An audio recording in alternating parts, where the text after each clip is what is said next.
Hello everyone, स्वागत है आप सभी का हमारे YouTube channel exam 2.0 study channel पर। आज का ये वीडियो बहुत खास होने वाला है बीएड प्रेस परीक्षा 2023 के लिए, क्योंकि यहाँ पर सामान्य हिंदी के क्लास 16 में हम लोग प्रीवियस ईयर क्वेश्चंस को कवर करेंगे। तो चलिए बिना देर किए इस वीडियो को शुरू करते हैं। और इससे पहले भी हमने बहुत सारे वीडियोज़ बना रखे हैं, अगर आपने उसे नहीं देखे हैं तो जाकर के उसे देख लीजिएगा, या फिर चैनल के प्लेलिस्ट में जाएंगे, वहाँ पर पूरा प्लेलिस्ट ही मिल जाएगा। तो चलिए देखते हैं आज का पहला प्रश्न क्या दिया गया है।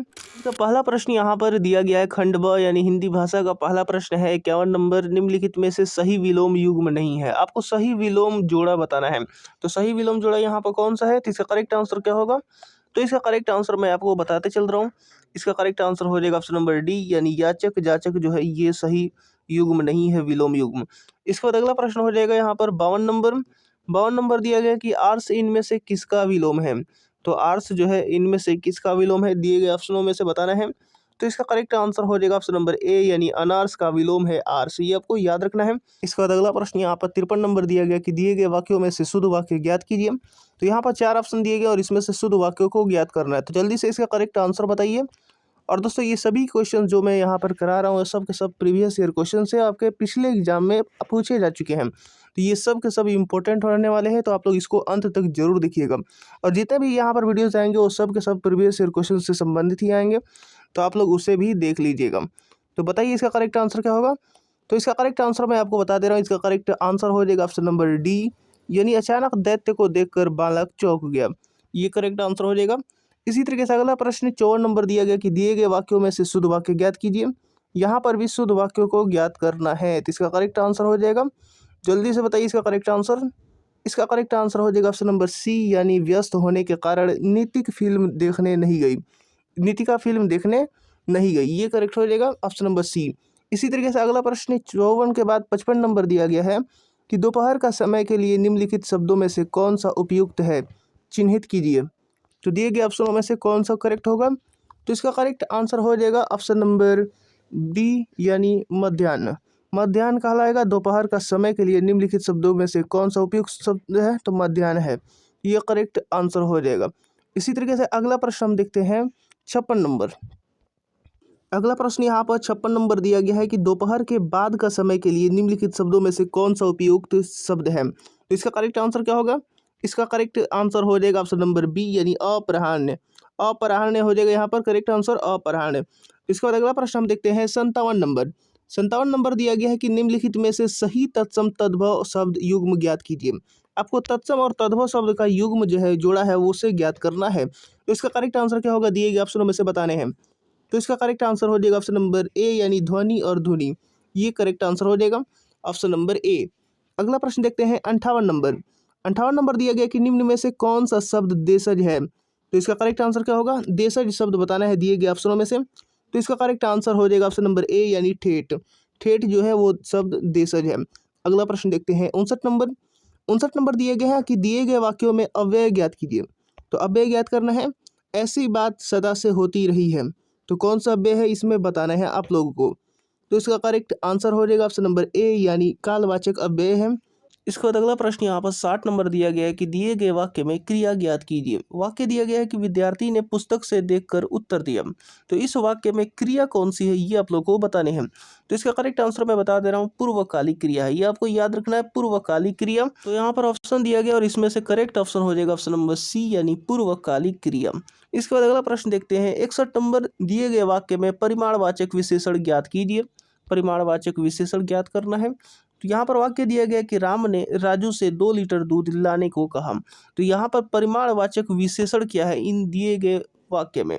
तो इसका करेक्ट आंसर मैं आपको बता दे रहा हूँ। इसका करेक्ट आंसर हो जाएगा ऑप्शन नंबर ए, यानी 2 लीटर परिमाण बता रहा है यहाँ पर। ये 2 लीटर जो है परिमाणवाचक विशेषण है। इसी तरीके से अगला प्रश्न हम देखते हैं 62 नंबर। इनमें से सर्वनाम नहीं है। तो आपको बताना है इनमें से सर्वनाम नहीं है। तो इसका करेक्ट आंसर क्या होगा। इसका करेक्ट आंसर हो जाएगा ऑप्शन नंबर सी, यानी नहीं जो है वो सर्वनाम नहीं है। इसी तरीके से अगला प्रश्न देखते हैं 63 नंबर। इसके बाद अगला प्रश्न यहाँ पर 63 नंबर दिया गया कि चावल का दाम काफ़ी बढ़ गया है। इस वाक्य में संज्ञा क्या है। तो इसका करेक्ट आंसर क्या होगा, दिए गए ऑप्शनों में से बताना है। तो बताइए कि ये दिए गए वाक्य में कौन सा संज्ञा है। तो इसका करेक्ट आंसर हो जाएगा ऑप्शन नंबर सी, यानी चावल जो है वो एक संज्ञा है। इसी तरीके से अगला प्रश्न देखते हैं 64 नंबर। इसके बाद अगला प्रश्न यहाँ पर 64 नंबर दिया गया कि तुम्हें तो कुछ सोचना चाहिए था। इस वाक्य में क्रिया विशेषण है, आपको क्रिया विशेषण बताने हैं दिए गए वाक्य में। तो इसका करेक्ट आंसर क्या होगा, ऑप्शन में से बताने हैं। तो इसका करेक्ट आंसर हो जाएगा ऑप्शन नंबर ए, यानी कुछ। कुछ जो है वह क्रिया विशेषण है। इसके बाद अगला प्रश्न यहाँ पर 65 नंबर दिया गया कि निम्नलिखित वाक्य में रेखांकित शब्दों के पद परिचय के लिए दिए गए विकल्पों में से सही विकल्प चुनकर लिखिए। तो पद परिचय बताना है यहाँ पर। मैं पुस्तक पढ़ता हूँ, तो यहाँ पर पुस्तक का बताना है। तो इसका करेक्ट आंसर क्या होगा, ये आप लोग बताइए। तो इसका करेक्ट आंसर हो जाएगा ऑप्शन नंबर बी, यानी जातिवाचक संज्ञा है, एक वचन है और स्त्रीलिंग है। ये आपको याद रखना है। इसी तरीके से अगला प्रश्न हम देखते हैं 66 नंबर। 66 नंबर दिया गया कि दिए गए शब्द का पर्यायवाची ज्ञात कीजिए। तो पर्यायवाची बताना है दिए गए शब्द। ये दिए गए शब्द है कोविद, और कोविद का पर्यायवाची हो जाएगा दिए गए ऑप्शनों में से ऑप्शन नंबर बी, यानी विद्वान। इसी तरीके से अगला प्रश्न देखते हैं 67 नंबर। 67 नंबर दिया गया कि तालाब का पर्यायवाची निम्नलिखित में से कौन सा नहीं है।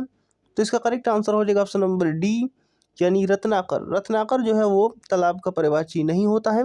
इसके बाद अगला प्रश्न यहाँ पर 68 नंबर दिया गया है कि दिए गए शब्द का समास ज्ञात कीजिए। तो इसका करेक्ट आंसर क्या होगा, कथा साहित्य का समास बताना है। तो इसका करेक्ट आंसर हो जाएगा ऑप्शन नंबर सी, यानी तत्पुरुष समास। इसी तरीके से अगला प्रश्न दिया गया है 69 नंबर। 69 नंबर दिया गया कि दिए गए शब्द का समास ज्ञात कीजिए। यहाँ पर भी समास ज्ञात करना है, कनकलता। कनकलता में समास कौन सा है। तो इसका करेक्ट आंसर हो जाएगा ऑप्शन नंबर ए, यानी कर्मधारय समास है। इसके बाद अगला प्रश्न देखते हैं 70 नंबर। 70 नंबर यहाँ पर दिया गया कि दिए गए शब्द का समास ज्ञात कीजिए। यहाँ पर भी समास ज्ञात करना है, प्राण प्रियम। प्राण प्रिय में कौन सा समास है। तो इसका करेक्ट आंसर हो जाएगा ऑप्शन नंबर ए, यानी कर्मधारय समास है। अगला प्रश्न देखते हैं 71 नंबर। अगला प्रश्न 71 नंबर दिया गया है कि दिए गए शब्द का संधि विच्छेद ज्ञात कीजिए। अम्य, अम्य यहाँ पर दिया गया है और अम्य का यहाँ पर बताना है संधि विच्छेद। तो इसका करेक्ट आंसर हो जाएगा ऑप्शन नंबर डी, यानी अपधन्मय। अपधन्मय यहाँ पर अम्य का संधि विच्छेद होगा। ऑप्शन नंबर डी करेक्ट हो जाएगा। इसी तरीके से अगला प्रश्न देखते हैं 72 नंबर। 72 नंबर दिया गया कि दिए गए शब्द की संधि ज्ञात कीजिए। अच धन अंत, अच धन अंत का संधि क्या होगा। तो इसका करेक्ट आंसर हो जाएगा ऑप्शन नंबर बी, यानी अजंत। इसी तरीके से अगला प्रश्न दिया गया है 73 नंबर। 73 नंबर दिया गया कि दिए गए शब्द की संधि ज्ञात कीजिए। यहाँ पर भी संधि ज्ञात करना है, उत्धन्नति। तो इसका क्या होगा करेक्ट आंसर। तो इसका करेक्ट आंसर हो जाएगा ऑप्शन नंबर बी, यानी उन्नति।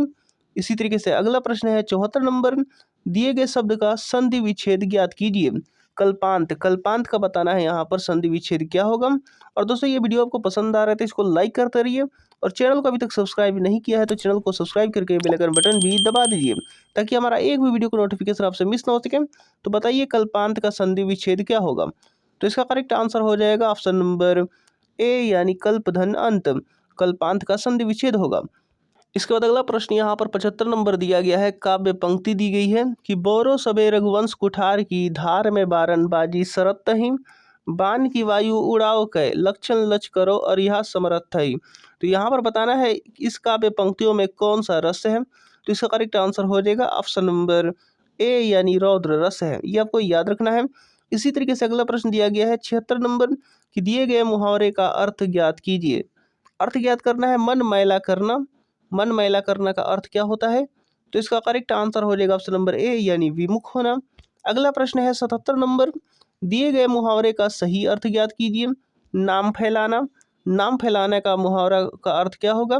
तो इसका करेक्ट आंसर हो जाएगा ऑप्शन नंबर डी, यानी मशहूर होना। इसके बाद अगला प्रश्न यहाँ पर 78 नंबर दिया गया कि दिए गए मुहावरे के अर्थ का सर्वश्रेष्ठ रूप ज्ञात कीजिए। तो कंटक बनना का अर्थ बताना है। तो इसका करेक्ट आंसर हो जाएगा ऑप्शन नंबर डी, यानी बाधक होना। अगला प्रश्न दिया गया है 79 नंबर। दिए गए मुहावरे का अर्थ ज्ञात कीजिए। जान में जान आना, जान में जान आना का अर्थ क्या होता है। तो इसका करेक्ट आंसर हो जाएगा ऑप्शन नंबर बी, यानी भय दूर होना। इसके बाद अगला प्रश्न यहाँ पर 80 नंबर दिया गया है कि सुमेलित कीजिए। अ और ब को सुमेलित करना है। तो चलिए पहले देख लेते हैं अ में क्या दिया गया है। आग बबूला होना, घुटने टेकना, जमीन पर पैर न पड़ना, और इसके साथ साथ यहाँ पर दिया गया है टांग अड़ाना। तो आपको मिलान करना है दिए गए ब में से। तो यहाँ पर दिया गया है आग बबूला होना। आग बबूला होने का अर्थ होता है अत्यधिक क्रोधित होना, जो कि चौथा नंबर है यहाँ पर ई का, बड़ी ई हो जाएगा। यानी पहला का ए का हो जाएगा बड़ी ई, यानी दूसरा यहाँ पर दिया गया है बड़ी ई, यही करेक्ट होगा। ये आप लोग देख लीजिएगा। यानी घुटने टेकने का हो जाएगा हार मानना, जमीन पर पैर ना पड़ना का मतलब होता है अधिक घमंड करना, और टांग अड़ाना का मतलब होता है अड़च डालना, ये आपको याद रखना है। यहाँ पर ऑप्शन नंबर 2 करेक्ट हो जाएगा। इसी तरीके से अगला प्रश्न देखते हैं 81 नंबर।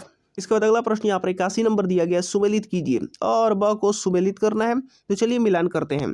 यहाँ पर दिया गया है ऊँटों का, तो ऊँटों का हो जाएगा काफिला, ऊँटों का काफिला, नाव का बेड़ा, रुई की गांठ और बच्चों की टोली।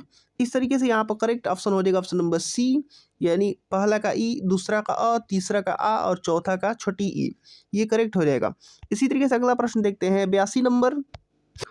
अब 82 नंबर यहाँ पर दिया गया कि खड़ी बोली हिंदी में रचना करने वाला प्रथम कवि किसे माना जाता है, तो इसका करेक्ट आंसर क्या होगा? इसका करेक्ट आंसर हो जाएगा ऑप्शन नंबर बी, यानी अमीर खुसरो को माना जाता है। इसी तरीके से अगला प्रश्न है 83 नंबर कि निम्नलिखित शब्दों में से शुद्ध शब्द ज्ञात कीजिए। तो आपको शुद्ध शब्द ज्ञात करना है, तो इसका करेक्ट आंसर हो जाएगा ऑप्शन नंबर सी, यानी पद्धति, पद्धति ये वाला करेक्ट हो जाएगा। इसी तरीके से अगला प्रश्न है 84 नंबर कि निम्नलिखित शब्दों में शुद्ध शब्द ज्ञात करना है। यहाँ पर भी शुद्ध शब्द को ज्ञात करना है, तो इसका करेक्ट आंसर हो जाएगा ऑप्शन नंबर डी, यानी गुरुत्वाकर्षण।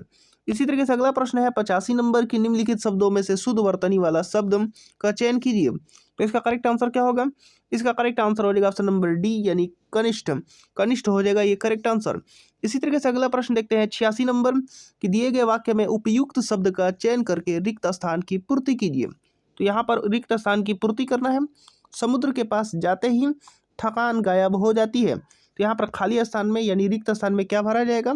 तो इसका करेक्ट आंसर हो जाएगा ऑप्शन नंबर सी, यानी आधी थकान गायब हो जाती है।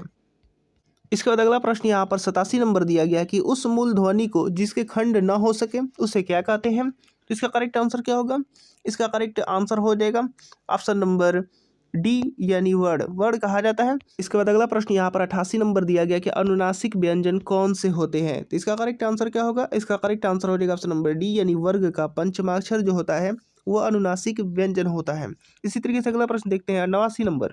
इसके बाद अगला प्रश्न यहाँ पर 89 नंबर दिया गया कि दिए गए वाक्यों में से सरल वाक्य ज्ञात कीजिए। तो यहाँ पर सरल वाक्य बताना है, इसमें से कौन सा होगा दिए गए ऑप्शनों में से? तो इसका करेक्ट आंसर हो जाएगा ऑप्शन नंबर ए, यानी यदि नेताओं से मिलना चाहते हैं तो द्वार पर प्रतीक्षा करें, ये सरल वाक्य है।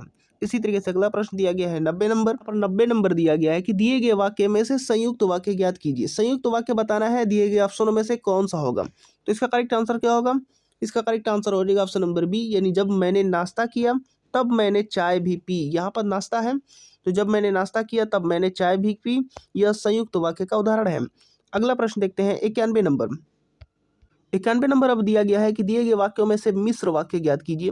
मिश्र वाक्य बताना है, तो जल्दी से इसका करेक्ट आंसर बताइए। तो इसका करेक्ट आंसर हो जाएगा ऑप्शन नंबर बी, यानी ममता समझदार ही नहीं प्रतिभावान भी है, ये आपको याद रखना है, ये मिश्र वाक्य है। इसी तरीके से अगला प्रश्न देखते हैं 92 नंबर। अब 92 नंबर यहाँ पर दिया गया कि बल शब्द के साथ सही उपसर्ग कौन सा है, तो इसका करेक्ट आंसर क्या होगा? इसका करेक्ट आंसर हो जाएगा ऑप्शन नंबर बी, यानी प्र। प्र जो है वो सही उपसर्ग है बल शब्द के साथ। इसका correct answer option number B हो जाएगा। अगला प्रश्न देखते हैं 93 नंबर। अब 93 नंबर यहाँ पर दिया गया कि बुद्धिमान में प्रत्यय क्या है, तो आपको बताना है कि बुद्धिमान में प्रत्यय क्या है। तो इसका करेक्ट आंसर क्या होगा? इसका करेक्ट आंसर हो जाएगा ऑप्शन नंबर बी, यानी मान। इसी तरीके से अगला प्रश्न दिया गया है 94 नंबर। 94 नंबर दिया गया कि रसमंजरी किस कवि की कृति है। इसका करेक्ट आंसर हो जाएगा ऑप्शन नंबर सी, यानी नंददास की कृति है। इसके बाद अगला प्रश्न यहाँ पर 95 नंबर दिया गया कि निम्नलिखित में से कौन सा निबंध हजारी प्रसाद द्विवेदी का नहीं है। तो इसका करेक्ट आंसर क्या होगा? इसका करेक्ट आंसर हो जाएगा ऑप्शन नंबर डी, यानी वृत्त और विकास। वृत्त और विकास जो है वो हजारी प्रसाद द्विवेदी जी की नहीं है। इसी तरीके से अगला प्रश्न देखते हैं 96 नंबर। अगला प्रश्न यहाँ पर 96 नंबर दिया गया कि दशरथ सूत तिहु लोक बखाना राम नाम का मरम है आना किस रचनाकार की पंक्तियां हैं। तो इसका करेक्ट आंसर हो जाएगा ऑप्शन नंबर बी, यानी कबीरदास जी की हैं। अगला प्रश्न देखते हैं 97 नंबर। अनेकार्थक शब्द के रूप में गुरु का कौन सा अर्थ अनुपयुक्त है, तो इसको बताना है करेक्ट आंसर। गुरु का कौन सा अर्थ जो है वो अनुपयुक्त है अनेकार्थक शब्द में, तो इसका करेक्ट आंसर हो जाएगा ऑप्शन नंबर डी, यानी भारी। अगला प्रश्न देखते हैं 98 नंबर। 98 नंबर यहाँ पर दिया गया है कि दिए गए शब्द का पुल्लिंग शब्द ज्ञात कीजिए। ग्वालीन का पुल्लिंग बताना है, तो ग्वालीन का पुल्लिंग क्या होगा? तो इसका करेक्ट आंसर हो जाएगा ऑप्शन नंबर बी, यानी ग्वाला। अगला प्रश्न देखते हैं 99 नंबर। इसके बाद अगला प्रश्न यहाँ पर 99 नंबर दिया गया कि सुमेलित कीजिए। सुमेलित करना है यहाँ पर अ को ब के साथ। यहाँ पर कर्ता कारक दिया गया है, संबंध कारक, अधिकरण कारक और कर्म कारक। आपको बताना है ब में कौन सा होगा। तो कर्ता कारक मतलब यहाँ पर ने हो जाएगा। कर्ता ने, संबंध का और अधिकरण में और कर्म को। तो यहाँ पर इस तरीके से मिलान हो जाएगा, यानी पहला का आ दूसरा का अ, तो पहला का आ दूसरा का अ होगा। तो देख लेते हैं ऑप्शन क्या होगा, पहला का आ और दूसरा का अ। तो यहाँ पर ऑप्शन नंबर डी करेक्ट हो जाएगा। बिल्कुल, पहला का आ दूसरा का अ, तीसरा का बड़ी ई और चौथा का छोटी ई। अगला प्रश्न देखते हैं 100 नंबर, और ये वीडियो का लास्ट प्रश्न यहाँ पर दिया गया है कि इंटरव्यू का हिंदी अर्थ है, इंटरव्यू का हिंदी अर्थ बताना है। तो इसका करेक्ट आंसर क्या होगा, इसका करेक्ट आंसर हो जाएगा ऑप्शन नंबर डी, यानी भेंट वार्ता। ऑप्शन नंबर डी करेक्ट हो जाएगा। तो उम्मीद करता हूँ कि ये वीडियो आपको पसंद आया होगा, और इसी तरीके के और नए वीडियो देखने के लिए हमारे चैनल के साथ जुड़ जाइए। और चैनल को अभी तक सब्सक्राइब नहीं किया है तो चैनल को सब्सक्राइब करके बेल आइकन बटन भी दबा दीजिए, ताकि हमारा एक भी वीडियो का नोटिफिकेशन आपसे मिस ना हो सके और लगातार इसी तरीके के अपना रिवाइज करते रहें। तो मिलते हैं अगले वीडियोज़ में।